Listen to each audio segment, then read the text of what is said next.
Hello everyone, Honda may introduce a new range of motorbikes based on a new platform, including a scrambler and adventurer. Honda's new platform may be on the way, entering the mid-range segment in the adventure and scrambler categories. This platform seems to be pushing towards neo-retro with scrambler and adventure variants. What the bike looks like, let's discuss.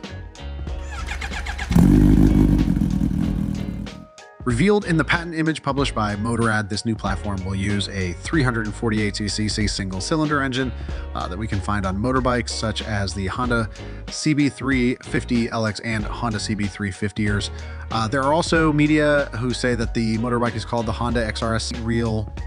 This means that adventurers on this platform will be entering the realm of the previous generation Himalayan, where there is now a gap in the market as the newer Royal Enfield Himalayan 450 has become more sophisticated and more expensive. The old Himalayan produced 24 bhp from its 410cc engine, and it was from that basic platform that the Royal Enfield Scram 411 was spun, a bike that would be a rival to Honda's newly proposed Scrambler. The Honda's Adventurer featured and the images also bears visual similarities to the Himalayan, as noted by Motorrad, with the shape and angle of the front screen, the single headlight, and the shape of the rear of the motorcycle.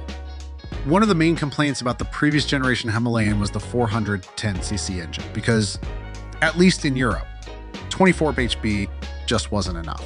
The new 450cc Sherpa engine found in the new generation Himalayan has been an improvement in that regard, with 45 php representing an almost a 100% increase in raw power and making the new Himalayan a more attractive offering in the Western market. Therefore, it is reasonable to expect that the 348cc model that Honda is apparently planning will only be marketed in Asia, or at least not in Europe. So that's our review for today. See you in the next video.